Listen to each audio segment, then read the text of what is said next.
Hello, everyone, and welcome back to the Marketing Roundtable, a digital marketing podcast. My name is Brandon Jones, and I'm the producer along with a paid media expert, and I'm going to kick it over to Brian Cosgrove, the host for today. Hi, I'm Brian Cosgrove, I'm principal and analytics strategist at Braindew. And with me today, we have Ben Morss. That's right. That is me. I am Ben Morss, indeed, over here, and I'm the developer Evangelist at a company called DeepL, which is a European AI company that does language translation. Welcome on. It's great to have you. Thanks. Good to be here. So Ben, it's great to have you on the show. We really appreciated you kind of coming out to the Philly Analytics event and and sharing some things with all of us. You've been in this space for a while now. You've been focused on kind of this AI world for a bit. Can you just help people understand that may not have heard of DeepL, a little bit about what that company is, and a little bit about what it means to be a data evangelist? So what DeepL was founded in 2017 and was just kind of like the best at language translation. Had made their own models that were these neural networks that were good at understanding the context of language translation, and made a popular tool that would give you translations that had a lot of good like context and felt like natural more than other translation services did. Gave you alternatives you could use and give you definitions of words and other kinds of stuff. It became very popular. The company is German, so it became popular in that area, Germany, the countries in that area around Europe. And in 2022, 23, 22, I've lost track now, ChatGPT came out and everything kind of changed because these models, LLMs, can do translation pretty well just kind of because they do everything pretty well. There's been a race since then to make LLMs and train LLMs and fine-tune LLMs that can be better than the competitors out there for DeepL. And nevertheless, it's a pretty successful company. Got about 1,000 employees and large clients and small clients all over the world. And for me, my story, I think you were a computer science major. Did you say that before we started there? Yeah. Good job. I was a computer science major. I was a huge nerd and really into math and computers and all these things, and got a computer science degree in college, but got really into music. I actually went off and did music and didn't program much for a while, except to earn money as day jobs. And I played in bands, and I got a doctorate in music composition, classical music stuff, and came to New York with a woman I had met in California and got involved in musical theater, made a living as a musical theater pianist and director and composer, and gradually came back to tech because it just made a lot more sense to actually have a thing that gave me like a regular salary. I Plus, I get it. really missed it. Yeah. It's so interesting. I mean, they say that obviously music and math have so much overlap between them, and it does seem to be that there's a big connection there. Um, so, help me understand a little bit about, a lot of people and a lot of our audience are trying to figure out how to get into this industry and even to understand what the different roles are that are out there and what kind of career journeys look like. What you just described to me is so interesting.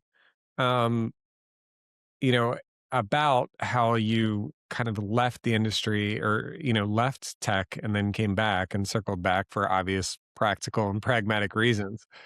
But I'm kind of curious, as you've been back in tech and with all of the changes that have happened over the last few years, help me understand a little bit about what that what kind of, with that transition, how you got back in, because it's hard to go from, your resume being in music, Yes. to kind of jumping back in there. And, help me understand the beginning. Like what was that transition like? It was really hard to do, actually. I had to persist at it for quite a while. And I have a number of friends who have been actors, musicians, dancers, or are right now and trying to get back into some other kind of field. And I feel terrible for them because it's harder for them. They didn't have a computer science degree from a good school to fall back on like I did. Even for me, it was pretty hard. Like when I got back into it, really more seriously, I actually was a music professor at a small local school.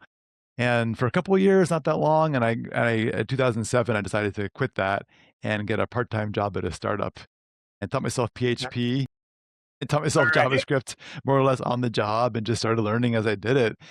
But I had worked for a number of startups that were never going to go anywhere. it talked to a lot of recruiters that were pretty shady, and it took a while to get back into it. It took a few years because everything had changed so quickly, even at that point.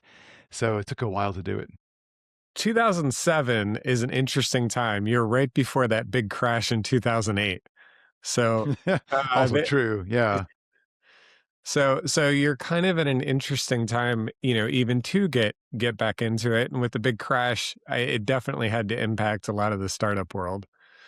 Yeah, it probably did. There were still a lot of startups in New York, though. It was a time when New York was starting to emerge as a bit more of a tech hub, which it had never been before, I don't think. It was Yeah. happening more over here. And so I was able to finally get a job actually by working with recruiters and learning more skills at the New York Times in 2012. And I became a software engineer again full time. And to my surprise, a couple of years later, I got a job at Google and worked my way up there from a customer solutions engineer person to being a developer advocate, where I was traveling around the world, like running events in various places. And I was a spokesman for Google. And then finally, a product manager on Chrome. But all of these things took so much work. It's ridiculous. People should keep on trying, because the more you learn, if you like it and you're enjoying it, and you have skills people can use out there, you can do these things. Well, you taught yourself, right? PHP and got yourself kind of into that mode, despite kind of being away from it for a bit. And then, well, what you described as you came through, you went through some rounds, some challenges about startups. I mean, did you learn anything kind of being part of those startups? Like, what was that experience like for you to kind of see? Yeah, it was often disappointing because a lot of startups just they don't really have ways of like succeeding, or don't have procedures or people there that really know how to succeed. And some of them really do, and some are fantastic. Also, some have really good ideas and just don't get lucky with the marketplace that they're in, and they reach a certain point and they kind of just like stay there. It's pretty tough. And I thought about starting my own startup many times, but I already had a lot of experiences in music, like starting bands and writing musicals, and those were all these like startups. And I knew how hard that was to do, even in music, and I couldn't imagine doing it with someone's venture capital. So I never got involved in that. My neighbor is doing that kind of stuff right now, and plenty of people I meet at conferences, especially today, like half people at certain conferences are starting their own businesses because they want to get involved in agentic AI on the ground floor. Now, when your circle was a lot of music people and the university that you taught at, how did you get from there even to getting into this startup world? Like, how did you even meet people doing startups? Or did you go to events? Did you just kind of show up to job fairs? Like, how did you break through to kind of even get those startup opportunities? I think I just found ads, answered the ads until someone was interested in giving me a chance, honestly. In some Okay. cases, I had like a college friend or someone else who had a startup they wanted someone to help with. But I think I answered lots of ads, and that was Brute a tough way force. to do it. A lot of folks do go to events looking for jobs. I see that all the time, and I don't know if that works. I mean, it might work. There are cases I've met somebody at an event where I've been like, "You'd be awesome for DeepL because you've got a background both in linguistics and in like AI research, and you have this kind of background, but most Yeah. people don't." So it's just very competitive. It's competitive now. I think actually part of what I got lucky because it wasn't as competitive then, the desire for programmers was almost infinite. So if you could write any code, you might be able to get a job somewhere. Yeah, it's really changing. Yes, it is changing. You know, and the good coders are more powerful than they've ever been. I mean, they can produce more finished product than ever with the Yeah. new tools that are out there. But a lot of the people that were kind of just part of the process that weren't leading or weren't the strongest, they're the ones that I think are finding that there's just less of that role than before. I think Um, that they are. Yeah. And I think that people are afraid now that coders will, will go away. Very few coders will exist pretty soon. I think that isn't true. And I could be wrong, because anyone who says they know what's going to happen is just, they're making that up. They don't know what's going to happen. But I think people will need more and more software. There's a word for this. I forget what it's called, where as like the capacity to create things increases, the demand also increases. You see this it in makes various ways. complete sense. It makes Yeah. complete sense, right? You're saying, this is the world where you can do more as a developer and produce more than you ever could before. Yes. So So there's a part, to your point, I feel like this is going to increase demand. It just means that you won't have 30 people to do the one piece of software. It means you might have 15 new pieces of software. You might have a proliferation of lots of little apps that just, no one maintains, which happens already. People might create thousands of apps and no one's going to maintain them. So you have to figure out which ones will survive. But I think it's kind of like design. Like I imagine that 50 or 60 years ago, people wanted a poster for an event or wanted to make a publication. The standards weren't that high because it was hard to hand typeset all this stuff or use lithography machines or whatever you use or draw these things. And now people want a much higher standard because you can do a lot more slick stuff on a computer. So I think designers are still very, very popular. It's just they're supposed to do more stuff than ever before. I figured that now that we've seen the latest ChatGPT OpenAI model can make posters with text now and very detailed text, we're I still know. going to see the desire for more and more of these things, I think. I know. There's so many interesting pieces because, now that anybody can go and create a poster, that seems semi-competent, like you said, the bar is going to be going up. And, the curators, the people with amazing taste that know how to direct the agents or Yeah. direct the tools are really going to be the ones that are going to find their position elevated, it feels like. And the people that were more like, the mechanical operational roles are the ones that are going to, be a little bit more challenged, I think, because a lot of that part operationally is going to, AI is going to do some of that. Whereas the people that had great ideas, but maybe couldn't, it's like a great artist who can't draw, you know? Yeah, exactly. Like I could now make art maybe. I can't draw Yeah. anything, but I've always wanted to create visual art and maybe I'll be able to do that. It's amazing. So you went from the startup land, and there's an interesting piece there where you got a big break in the New York Times, a very big organization, it sounds like. Can you tell me a little bit about how you go from churning through startups to, okay, this is a serious career job? I think it's probably changed since then. I think I realized at some point that there were these people called recruiters Yeah, I yeah, didn't know yeah. existed previously. And I could find them and say that I existed. And I put my resume on some sort of site like dice.com or something. And then I had 20 recruiters answer me the next day. And most of them I realized were just basically scammers who would offer me the classic, I've got a part-time role for so-and-so too in Jersey City working 15 hours a week for my Yeah. exclusive client, but they were just someone who found a listing or trying to game it. I found there were better recruiters actually who actually would work with you and help you find something a little bit and would get to know you a little bit and bring companies in to get to know you. And I was able to just work recruiters and play recruiter against recruiter a little bit and meet better and better ones until I got some pretty nice job interviews. And now I don't know how that would work because everyone's going on to LinkedIn and just spraying out resumes probably. So it may be different now. It does seem to be different. I still think that relationships matter. If you Yes. connect with a Yes. recruiter and they get to know you and you know that they're incentivized to fill the position, it's noisier now for anything that can be automated or that AI can assist with is almost like where there's diminishing returns. But if you're actually talking with them and engaging with them and taking up attention and time and space with the recruiters, it seems like that lane potentially could be even better now when the other lanes are almost inundated with, Mm. like how do you get in front Yeah, of them where that where makes sense. If you you're know not just a somebody piece of paper? Yeah. if you get to know somebody, and I guess the key with all things in life is if you want something also, you have to figure out who wants what you have too, so they can take some time and invest some time in you and, they can it can be a two-way street. Yeah, absolutely. Absolutely. And so you worked with the recruiter, they got you this amazing, job with a pretty large organization. Um, and then you were able to transition from this experience. So tell me a little bit about what it was like at the times. What was your role and kind of, what um what kind of experience helped you land that role? I'm not sure. I mean, I guess I just had enough of a background and then knew enough things and, knew PHP and by then knew JavaScript really well by then and had, again, probably the college degree helped and Yeah. I was able to get the interview. I'm not sure how it happened. Did you work on the website? Yeah. Did you like which parts of the organization did you get to work with? I worked on the website, and this was 2012 and early 2013.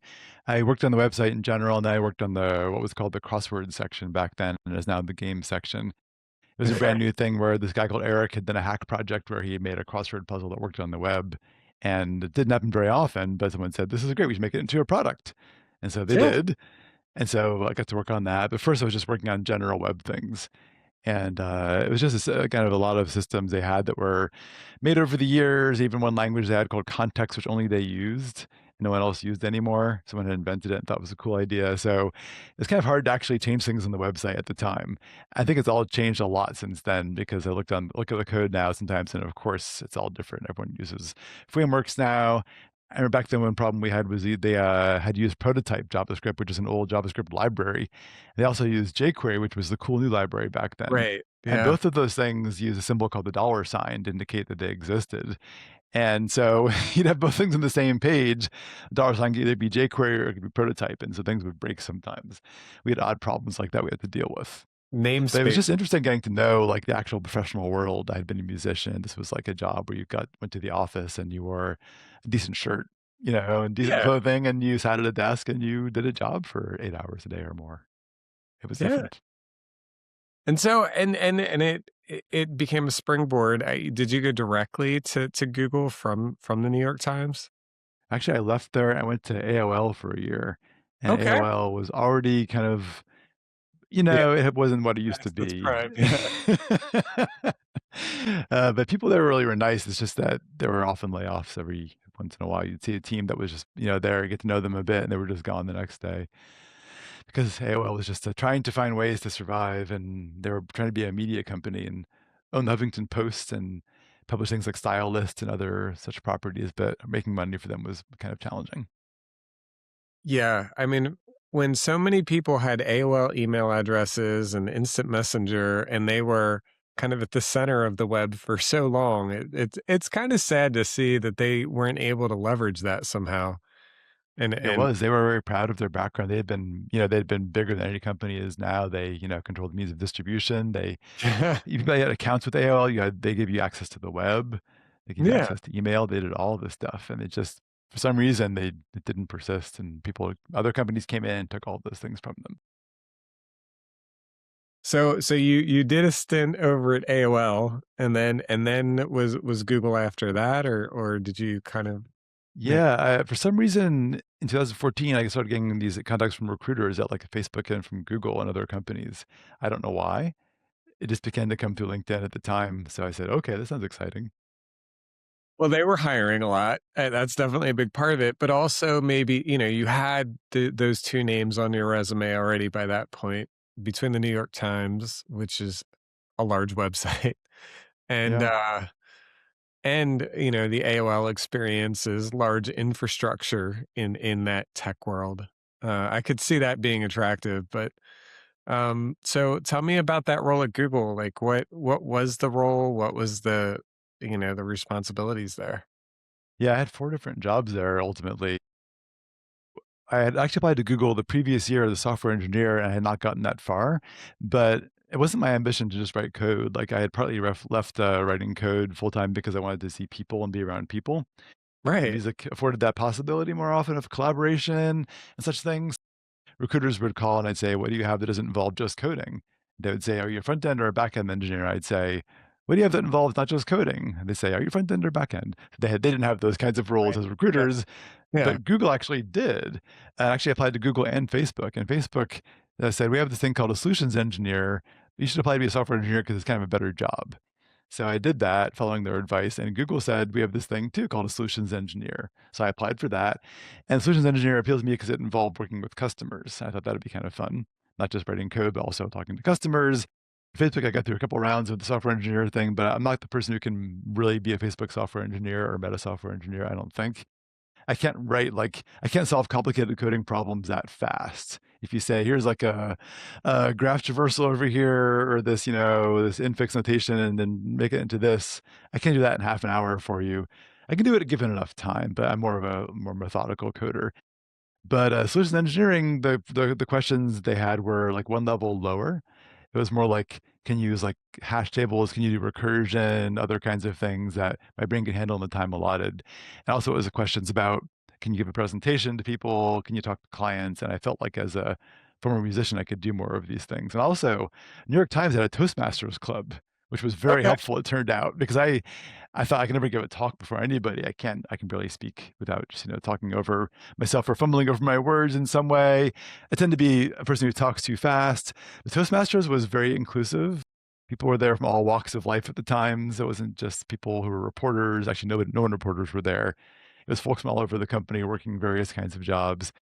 And it was useful because I ended up giving a lot of talks in my jobs later on. It turned out that I could do it.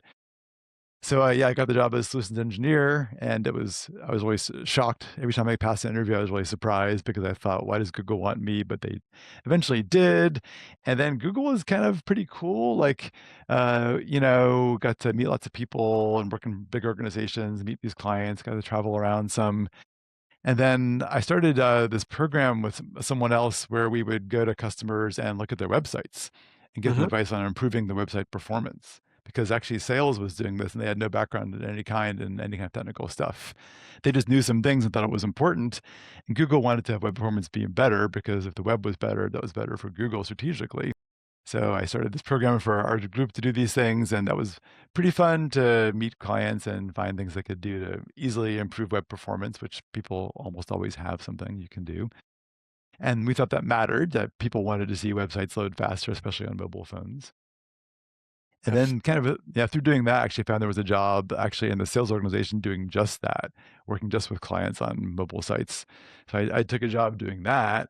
That was my second job there. And then I started working with CMSs and organizations that made lots of websites, thinking if I can work with someone like WordPress or like Weebly to make all their sites faster, it's better than Yeah. just one site being faster. And then through that, the developer advocates found me and said I should apply for a job with them, which I was very surprised by because these were like often these famous people. I mean, in Nerdland, famous people in Yeah. JavaScript land who were well known for, on Twitter for having lots of followers and saying fun things about what they had done with the web. This was a phenomenon and it's still a phenomenon now.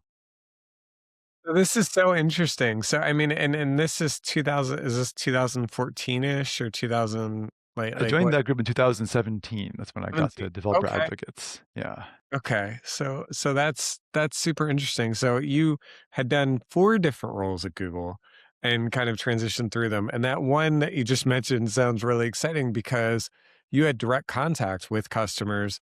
You're helping them improve their websites directly. So you're already operating in this consultant type role at that point. It's a Yeah, bit it was different pretty than, meaningful. A bit repetitive after a while. You saw the same things again and again that you couldn't always get people to fix. But they fixed things sometimes, and it was just meaningful to meet people who had businesses and talk to them and help them make it better for them in some way and better for the users too. yeah. So you're pacing their reality at that point. What's interesting to me is all of this, you came from this music background where networking and people skills is critical. Also very true. Yeah. So true in music. Yeah.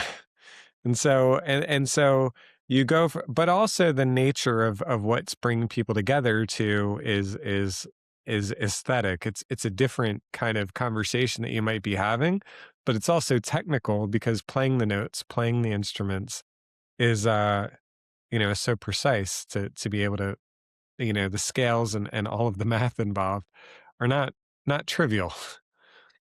Um, what I'm in, through line, I guess, that I'm like hearing from you is that what you developed, kind of taking some of those human skills and then building them up with the New York Times, and then kind of having that allowing you to transition with Google away from just being a true just tech specialist into more of a consultative role, more of a presentation oriented role.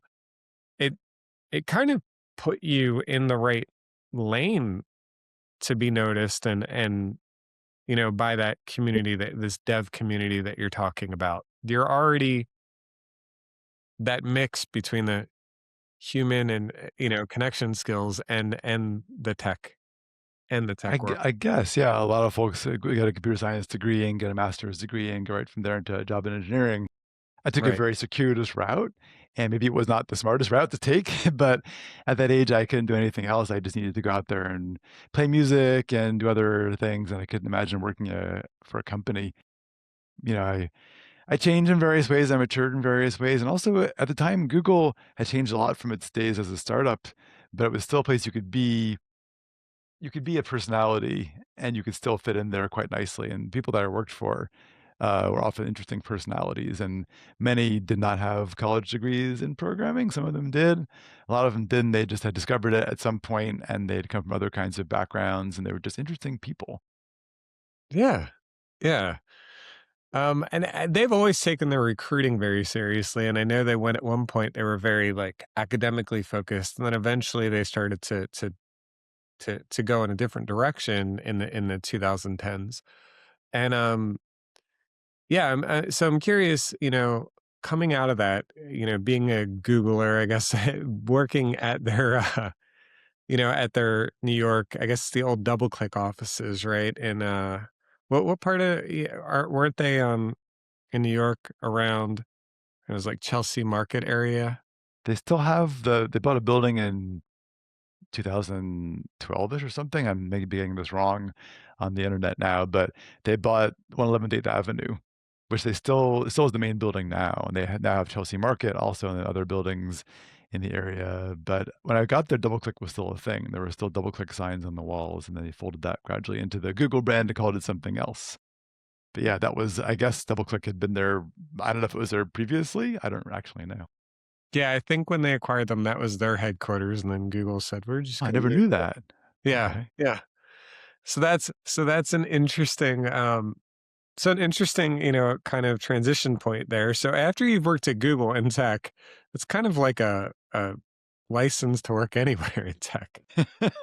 I thought that would be the case, but actually it wasn't because I wanted to get a new job finally.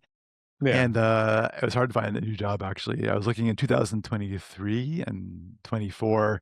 I think things had yeah, begun to change by then because already Google had layoffs earlier in 2023, which is part of why I wanted to leave because Google's morale changed to some extent then. It's still a very special place for a lot of people, but there are some people that, started just taking it more like a regular job, and some of the in general trust in Google was lost. It's still a magical place in many ways, but of course, all companies do mature. But I think by then there had been various big company layoffs, like Meta had a few rounds of layoffs, Microsoft had layoffs, and by then the market already had tightened some. So I was told you could just say you're a Google PM, which I had been by then. I was a product manager on Chrome at the end.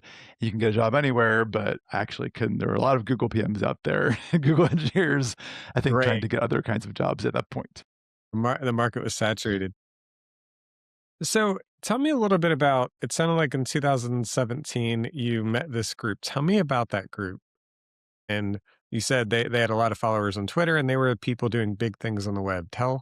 Like I think the audience would be interested to know more about that. Yeah, you wouldn't know if you weren't a programmer about the idea of like being a tech influencer, but it's Yeah. really a thing now. And it was a thing then also. And there were just people that were known as like the best JavaScript experts, the people that could do things on the web no one else could do, that could push the web in boundaries it hadn't gone to before. And for Google, it's very important to make the web do more and more things because for Google, Google's revenue still came from mostly ads on the web. It may Right. still be true now. And so the more the web could do, or more people were using the web for any purpose, that was just better for Google.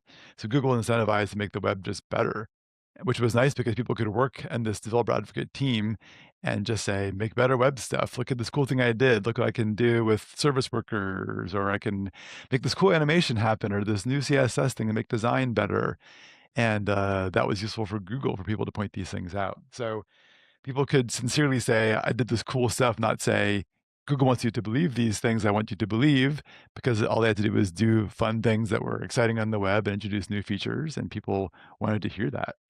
So Yeah. that was kind of neat. And there were people that a lot of the people that were known for web performance or making websites faster or making web apps that were more advanced were working at Google at the time. And so I was surprised I was asked to join those groups. I didn't quite join the group exactly. I joined the group that was working on a thing called AMP, which you may have heard of because you're involved Yeah, in the world of of course. marketing now. Yes, yes. So you helped develop the AMP, or you were involved in? I got there, it already was developed, but I was one of a couple of people that were developer advocates for AMP. And there were a couple of us who were in charge of basically trying to give AMP a better brand among developers because they didn't all like it very much. Yeah. And to show people that AMP could be used in useful ways and that we saw it as a way to make faster websites more easily, and also for non-programmers, not for a way for Google to like grab part of the web for itself and make people do a certain thing. Although in fact, publishers did feel obliged to use it because if they use AMP, they were able to get special positioning in Google search in this news carousel. So it was a complicated, interesting role. I still was doing web performance then too, but also working on AMP mostly. Well, there was such a push to make the web smartphone friendly. That was such Yeah, it a big. wasn't for a long time. It wasn't, and I mean, Yeah. and and there were all the debates about progressive enhancement versus and mobile first, and Yep. um, Yep. yeah, and so. But that was a big shift, and there was a long period of time when people still did a lot of their e-commerce only on laptops and desktop You computers. couldn't really do that on a mobile phone without a lot of effort. And Right. yeah, Yeah. But it's changed quite a bit, and now it's it's the dominant form of traffic. But a lot of people, I look at it as when the web and e-commerce became a big thing, there was people were worried, oh, all of the physical stores, all the brick and mortar stores are going to shut down.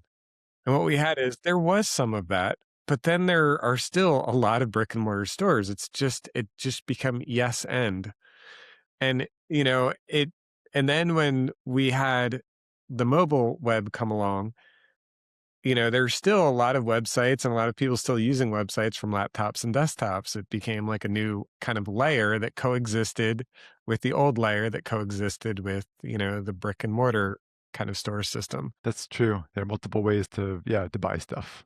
Yeah, and I feel like now we have this new AI level, layer that's Yes. added on.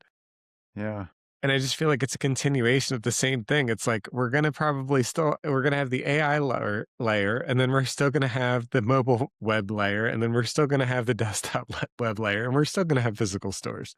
That's really important insight because the old stuff doesn't go away. Everyone thinks, for example, everyone's just vibe coding now. Yeah. LLMs do all the coding, but I'm sure plenty of developers don't do these things at all. Right. And similarly, people still are, using desktop computers to buy things. They're still walking into stores to buy things. They're still buying things over the phone. I mean, when I was at the New York Times, one problem we had with the crossword puzzles is that a lot of our users were older and used older Yes. computers.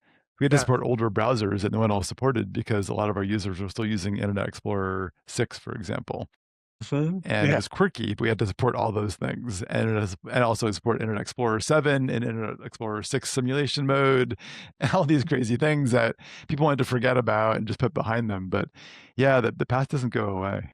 Yeah. Yeah. It's some of the concentration just moves and shifts around and gets spread, between the paths. I So, mentioned jQuery before, but jQuery is so widely used. Everyone's forgotten about jQuery, but it's still people. very popular on the web.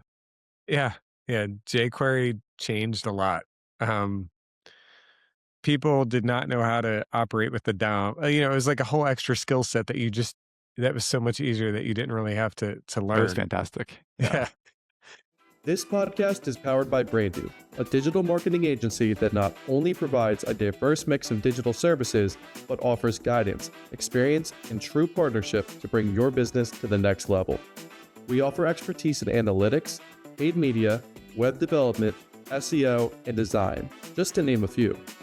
We've worked with businesses on every level, from local operations to Fortune 500 companies across a variety of industries. We have expertise to help strategize and execute your digital marketing needs no matter what step in the process you're at. We're there for you, from wireframes to paid campaigns. Brandu. experts in everything digital. Please reach out today to learn more about how we can help your business grow. So here we are, and you're making these changes. You're involved in a lot of exciting things. This is that period right before COVID. So how long did you stay with Google? Can you tell, the audience just a little bit about that? Yeah, I got there in 2014, left in 2024. So I was there for 9.5 years in the end. Years. Yeah, when you're involved in a company for a while, it's hard to leave because it's just exciting.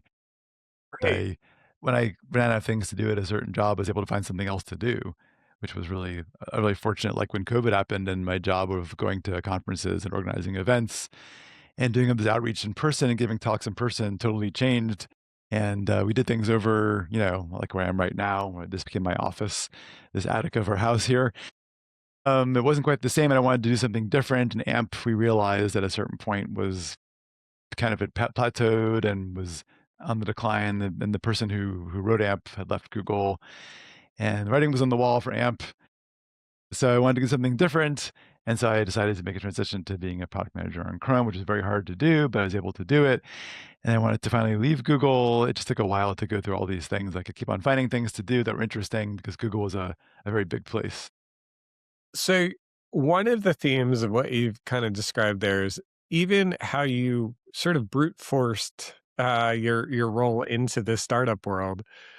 You have a persistence that some people are challenged with when it comes to just applying, just putting themselves out there, just sort of like going through the process. Do you look at it as a numbers game? Like, how do you kind of handle, when you approach it, it takes some diligence, I think, to get to do that, to kind of like apply for things, as persistently, to chase after what you're interested in. That's a fantastic question. It's a very deep question, and I think I'm very persistent, but I don't feel like I'm persistent. I feel like I'm always like giving up on things. But I can give you an example, like behind all these things in my life where I've tried to keep on doing things that seem very hard to do. Like even in music, I had a lot of very big goals that weren't ever going to happen really. I wanted to become a better singer, speaking of music. I think I realized part of why I wasn't really as successful as like a band leader, although I could be a good keyboard player and other things. I could compose well in some contexts, not all contexts. But when I led a band, I couldn't sing serious songs. We were known for doing goofy songs, and I couldn't do serious songs. Apparently, someone told me that I didn't sing very well. I was like, oh, you're right. That's the problem. I'm not a good singer.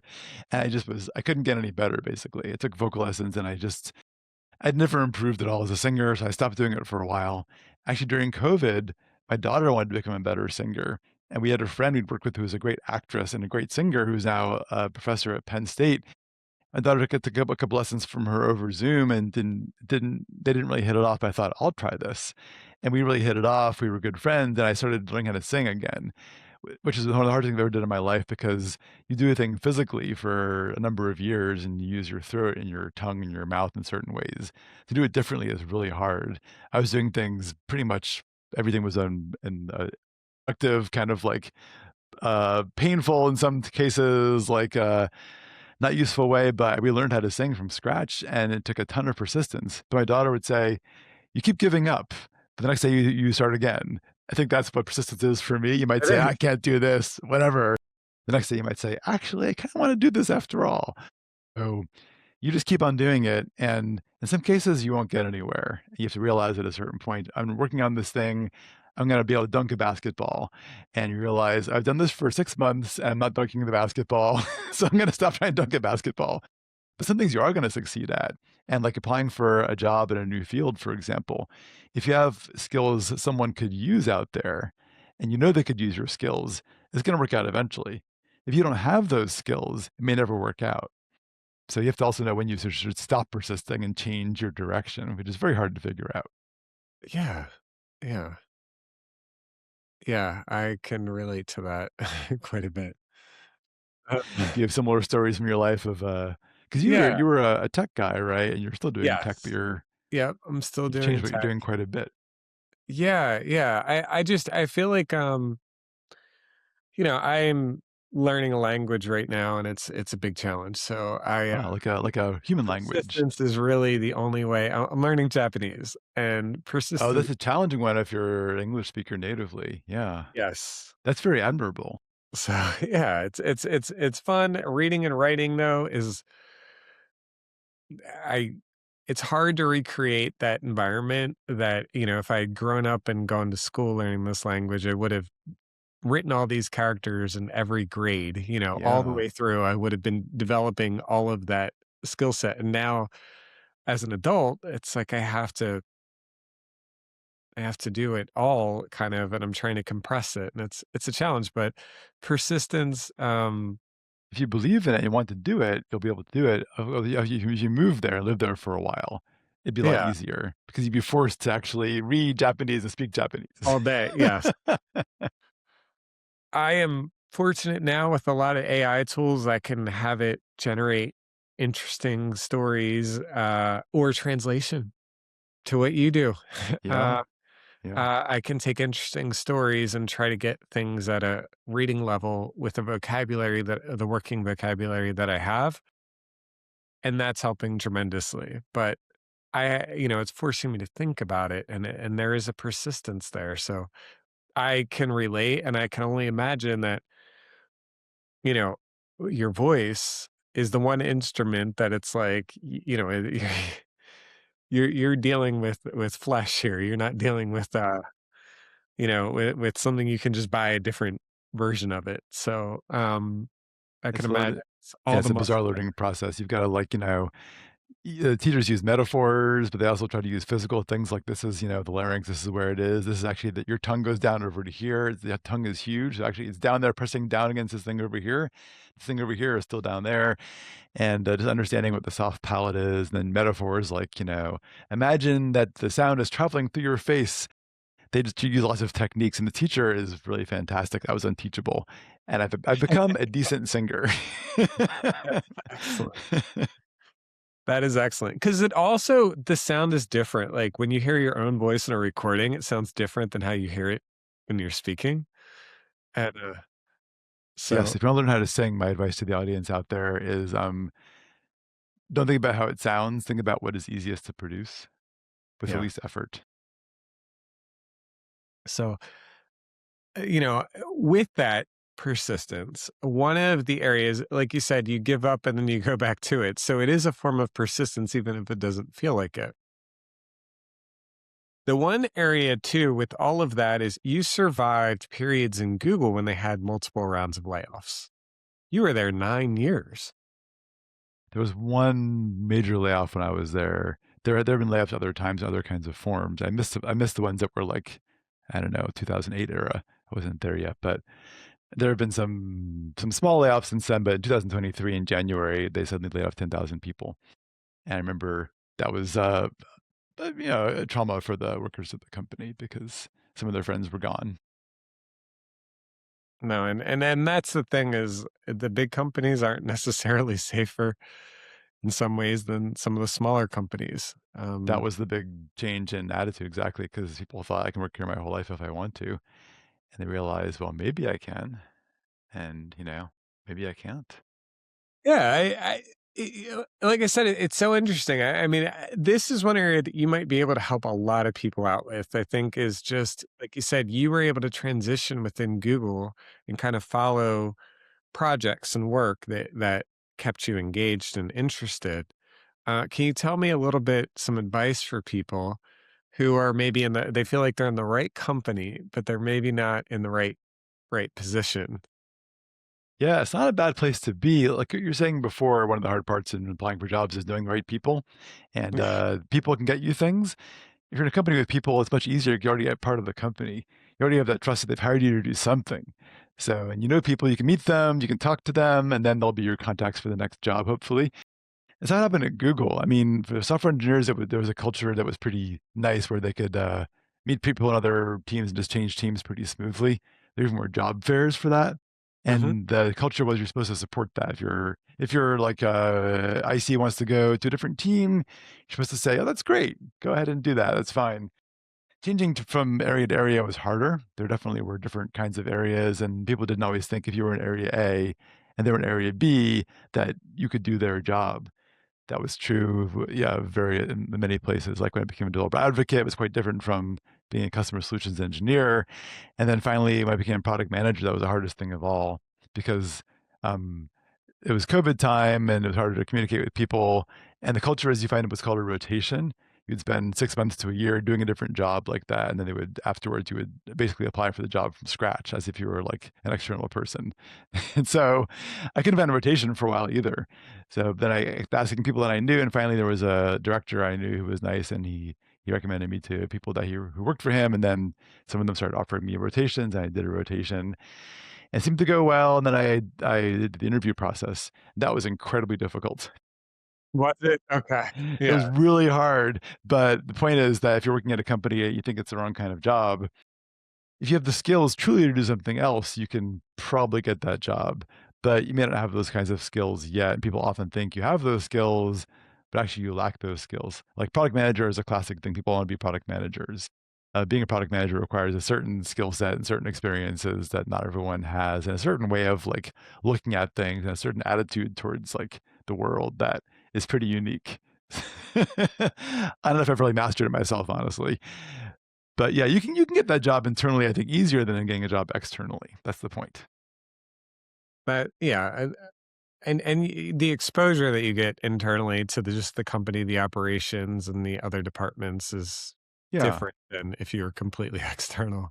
I think it should be easier, but still, if you're working a job that's not meaningful at your company, it may be hard to get out of that to a job that you find meaningful, but it's often quite possible to do, I think. And did you mention you were working in product management on Chrome at one point? Okay, so Chrome's a very popular browser. Yeah, a lot of users. Lots of people. Do you have any like tips and tricks that people should things Chrome does well that people don't even realize are, hey, this is a feature that we built that you need to, more people should be using this. There are tons of things like that. And I just don't know what they are because I would recommend to the people that made these kinds of features, ideas they'd say, you're not the average user. You're like a programmer power user. Your ideas aren't very good ones. And that could have been true. I was actually working on APIs, not actual like front-end features. So I was working on the things people use to make like audio work or make Bluetooth work or such things, not the actual things like here's what you click on as a Chrome user. But actually there's something. Chrome supports Bluetooth. No one knows that. I did not know that. Yeah, we were pushing that for a little while, that Bluetooth. Oh my God, various things like serial ports, all these things are things that you can use on websites, web apps. Not widely known. But for the average person using Chrome, I recommend using tab groups. Or using a plugin that organizes your tabs. If you say, I've got 100 tabs open, you just call that a tab saw. It's like a little saw pattern of tabs. Don't do that because you'll be hopelessly lost forever. But you can take like, for these 15 tabs for this project over here, put those into a group or get like an extension like one tab, and then you can close them. And they're still there for later. You can open them whenever you want to. You have to just trust it, try it out, and realize, oh, I can do this, they're back. And you can close them for a while, and you return to their project, you can just get back to those things. Okay. Your tab shouldn't be your to-do list. That's a bad way to do it. Make a to-do list of a different sort and close the tab. Yes. Yeah, there's a Google Sheet is your to-do list. I don't know. Something like that would be better. So that's super interesting. So I think that's a great tip that I will definitely take away. One more thing, sorry. Command-Shift-A searches all your open tabs for a certain tab that's open. There's also a little button or a little icon with a little like a magnifying glass that might be or might not be in your ribbon. It's called tab search. But if you use Command-Shift-A, you can then search for open tabs by title. If you've lost a tab somewhere, you can find it again. Indispensable. Okay. It's full of features now, Chrome. That is amazing. All right. So that's exciting. Bluetooth, tab search.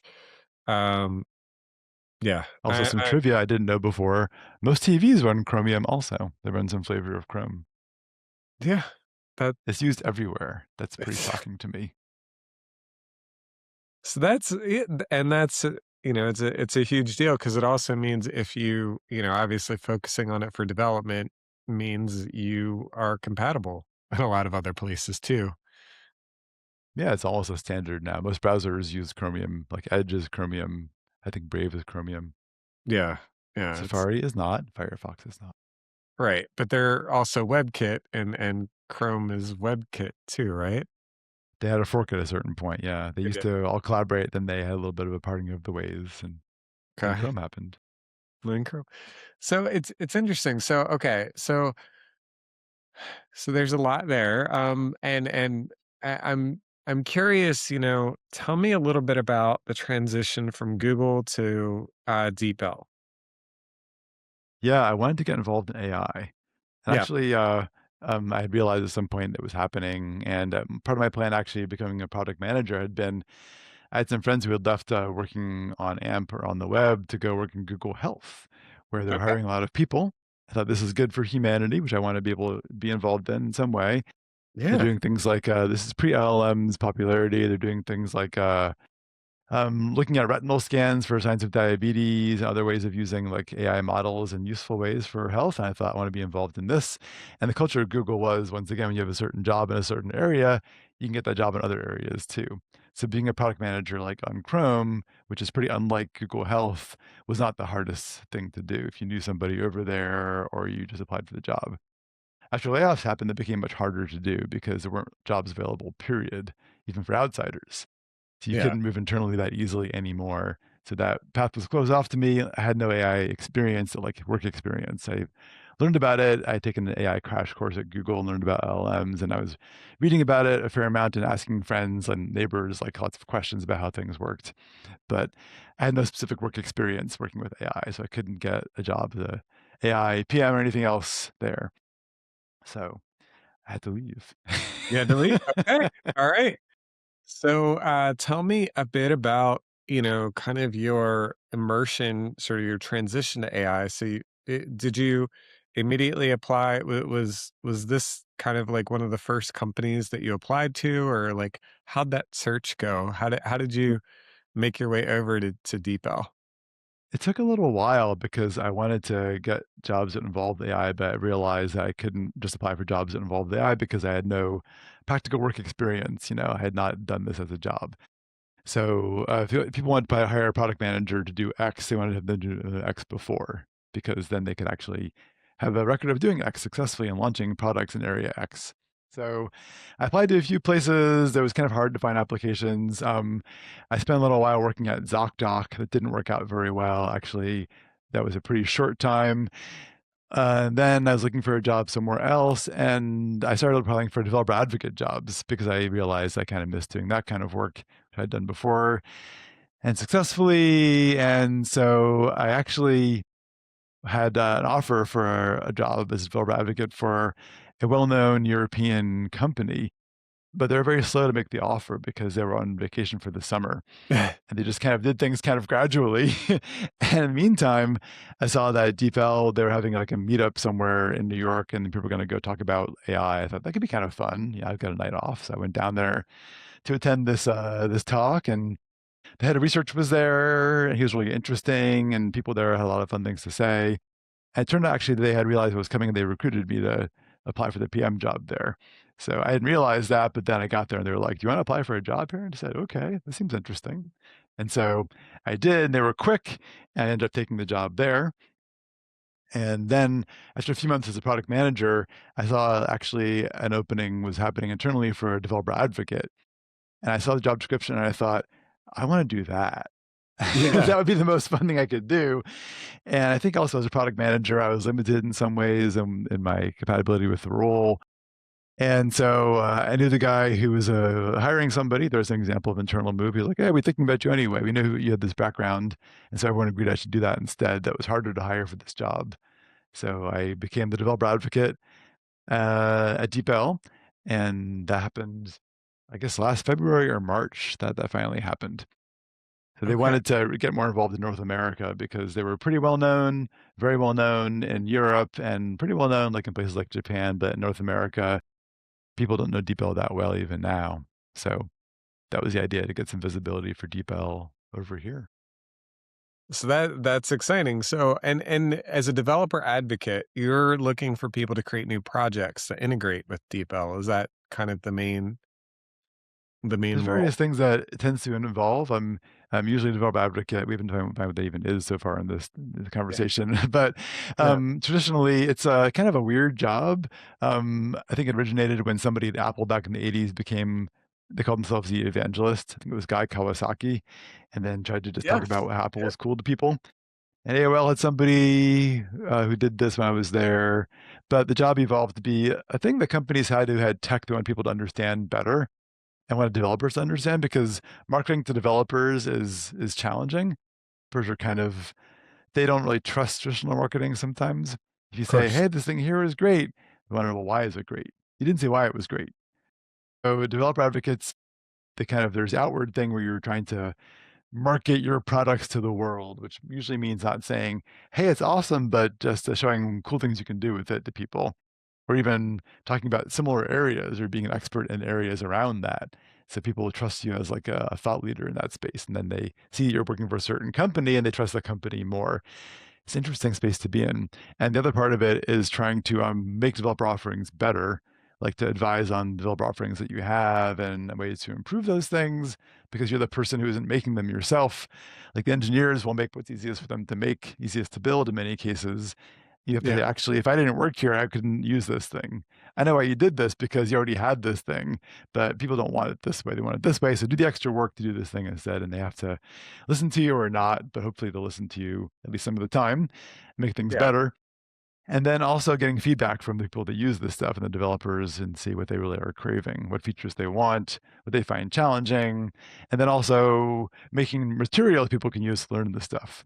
So like whether it's documentation for developers or videos that are how-tos or quick start guides, tutorials.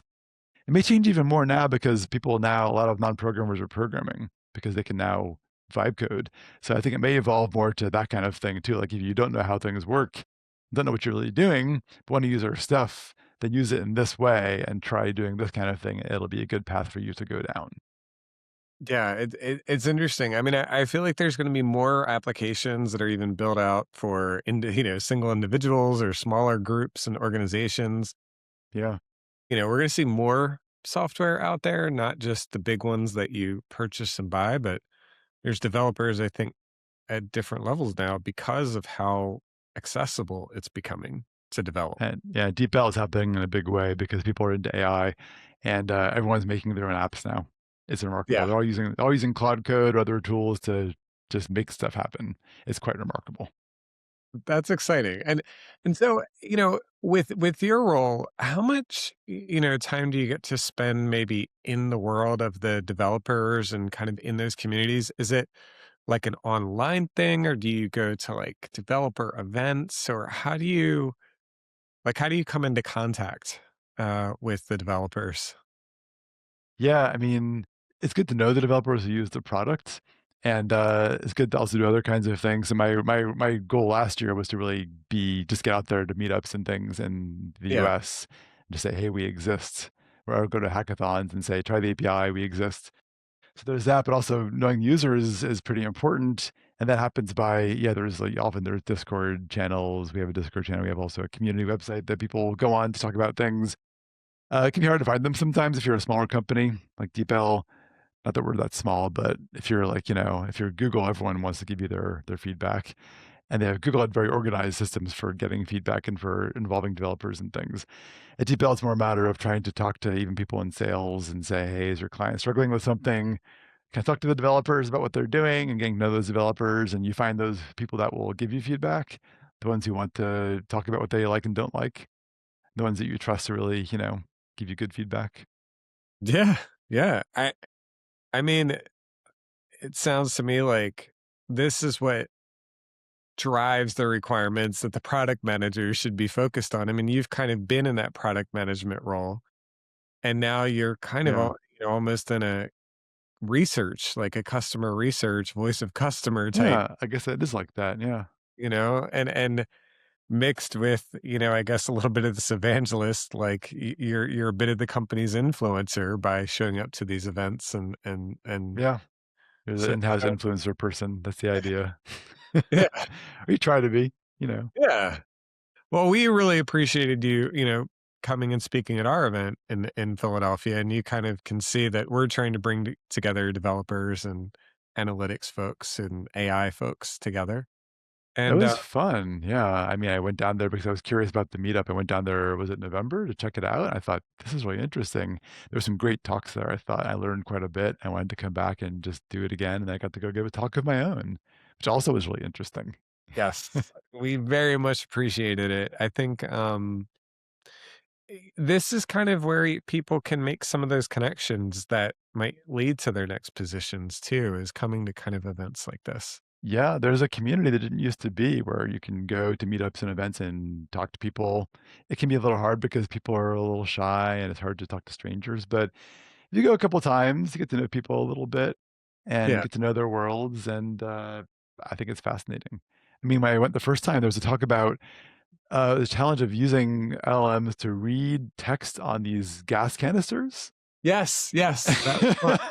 I thought this would be the most boring talk ever, but it was amazing because Yes. the challenges he faced were so intense and such a big problem it turned out. And then he started making like simulated graphics, using graphics programs to simulate his own canisters to get synthetic data. And I then they know. brought these things to the field, and the workers whose job it was to read the data didn't want them to do it because it was their job to try to read these things. And it was so interesting. It really is. And there's a lot of that pushback. I think a lot of people, don't like that they had a Yeah. cushy position and AI can do some of that work. But scary. I mean, yeah, scary for all of us, honestly. But it is happening. And if you go with it and learn how to use the stuff, you can also become very powerful in what you're doing. Yeah. Yeah. It's exciting.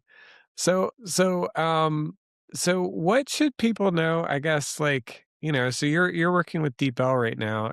Tell us something about translation. Tell us kind of a little bit about like the state of things in that world. That you're in. Yeah, it's a big topic for me because we talk about it here all the time. Is there a part you're interested in, especially I aside from guess learning Japanese, which is amazing you're already yes. doing that? Think, um I think what I'm curious about is what are the opportunities with translation that maybe some of the companies that are a little bit ahead of the curve are leading into, and how are they making use, is this making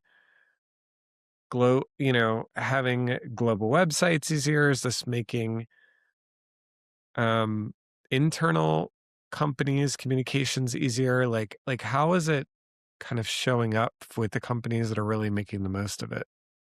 Things are all easier now. I mean, as an English speaker, one's lucky these days because English has become like the new lingua franca. You can go to other countries. People often speak English, which makes you kind of lazy about, reviewing your German or reviewing your Japanese before you go somewhere. Yeah. And maybe it will change as America's position in the world is a little bit in transition now, perhaps. But it seems like this has happened for a little while. But if you want to reach people, a language they know natively is still easier.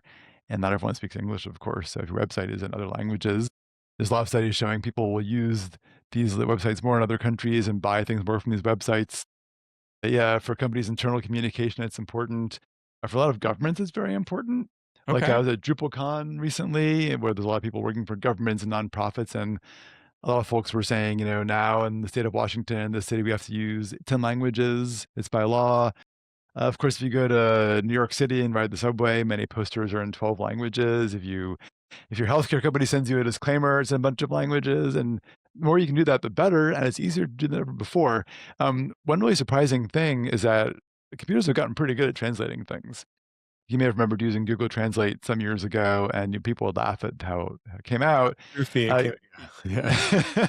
there were games where you translate things like English to Korean and back to English and see how much they changed, or Yeah. translate song lyrics back to your language and see how much they had changed. But they've gotten really pretty impressive, and there are studies showing that people, when they don't know that a translation is human, sorry, if the person's given a human and a non-human translation, and doesn't know which is which, they often prefer the non-human one, which to me is really crazy that it's gotten that good. So the potential is enormous. I think that's actually also a good example of how a job that might have gone away hasn't gone away and how the Right. demand grows. So translators, when AI translation first came out, of course, they were upset about it because this was their job and there's an art. And if you ever read a novel translated from a different language, it can be quite different, or especially forget poems or song lyrics. Any book really can be interesting or not interesting, or the whole character of it can change. There's a lot of art and creativity to it. But then translators began to use AI translation and it became really standard. They have these tools now that are called computer-assisted translation tools, where they get a first draft from the computer. And also, if they translated things certain ways before and certain phrases reoccur, those things appear automatically. They don't have to do those things twice. They look at the computer translations and they modify them until they like them, and they can work faster this way. So you don't want to just put out AI translations directly, usually, because you may be surprised sometimes. You want to have humans fix them up, usually until they're what you find to be useful for your own use, your own business, your own local community, things that feel local. But these translators are still working and they're doing more than before. And the demand has grown because people can know that you can do it now. And so you have to have more and more things to be translated. It's just progress in all ways. Yeah, it's the paradox, I guess. People think that, a lot of these AI pieces are going to cut out jobs, but we keep seeing more and more that it's like, well, no, now that we can translate more easily, more stuff that just we didn't even bother to translate it is now, like, the market grew because of it's accessible at a different price point or speed or otherwise than it used to be. Much cheaper than it was. So if it's much Yeah. cheaper than it was, then people who said, I'm not going to translate because it's too expensive, suddenly are in the market, and the market's a whole lot bigger for the service. So it's, it creates jobs, even if each of the individual jobs right now isn't as time consuming or as expensive. There's a larger. I think it does. I mean, we'll see what happens with jobs and how jobs will progress, but I think that this is what happened, that people's jobs will just change, and Yes. certain jobs may vanish and certain jobs may reappear, just as like a product manager wasn't a job or a developer advocate wasn't a job before. Most of our jobs we have now in the white collar world didn't exist before. I think it will just keep on evolving and people will just want more and more stuff. We'll see. That's my hope. Absolutely. One last area you have, fortunately your job description allows you to go and attend lots of events and travel and kind of spend time in different communities. You just mentioned DrupalCon. I know you came to Yeah. our event. I imagine you go to quite a few more.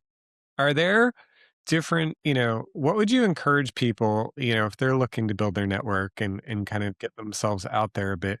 What are some events that you'd say, okay, these are definitely, worth putting on your calendar, and helping them sift through when, not all events are going to be as exciting as every other one. What are some of the events that you'd say are, uh, were absolutely, remarkable, in your experience? Remarkable events. It Yeah. depends what you want to do with yourself. I mean, there are people that love going to hackathons and love building things in hackathons and building a project in 4 to 6 or 8 hours and maybe winning a cash prize. And now actually you can be a non-coder. I've seen non-coders win hackathons now and have the best It's project because they have amazing. the best idea and they could do something really good, even by themselves. If you want to do project work, if you want to meet people and get more involved in the community and learn with people, there's plenty of meetup groups for that, where you can be part of those learning communities and learn things together. That's a really good way to get involved because learning things on your own can be intimidating. And of course, social networks being involved make you persist more with these things. I tend to be actually I'm a little shy sometimes at these things. I'm not always the best person at meeting people, but I try to become the person who's like, I can talk to somebody. How bad could it be? And to do that, I think I still enjoy events that are, if I can go to events like that are more like a conference where people are all working for companies in a certain area. If you get to that stage, those are often the most fun for me because you see people from at various booths from various companies you may have seen before, and it's fun just like seeing them all do their thing and hearing what they're all doing and learning from what they're all involved in and being immersed in their area for a couple of days. That was a very wishy-washy answer. Uh, And yeah, it depends. yeah, and I think it's directionally helpful. I think people then can take from that and say, okay, these are those conferences for my industry, or these are those kinds of meetups for in my lane. Um, and so no, I think that's super helpful. And I just I'd I'd really like to thank you for joining us on this podcast. I feel like Thanks for having me. That was really a fun conversation. Like you've got yeah, lots of deep insights and questions about things. yeah, thank you. Thank you. Yeah, I mean, our intention here with this is, there are people in different stages of their career that wonder what it's like to kind of get into the industry. And I think what you shared is helpful, especially for that person that's currently doing music right now, but has that tech degree. Or, Yeah. that, hey, there are exciting things ahead. So, People ask me these questions a lot and want to talk to me about these things. And I feel like I always have pretty lousy answers because it just depends on your situation and what you can do. And I don't want to advise folks in ways that will bring them down roads that are difficult. But I think it is true that if you want to learn something new and you have the skills for it in any way, you can usually get better at that thing if you care about it. There's a lot yeah. of research now about, people think this person's just a genius, but actually they had to work really hard to do what they did. And if you have some talent and work harder, it's often better than having a lot of talent and not working harder. So you can do these things, and if you have if there are things you like doing that people also need in the world, and there's a match there, if the Venn diagram is some sort of intersection, you find the intersection, and you can get out there and do what you want to do. Yeah. So yes, agreed. Um, and thank you again. Thanks a Uh, lot. yeah.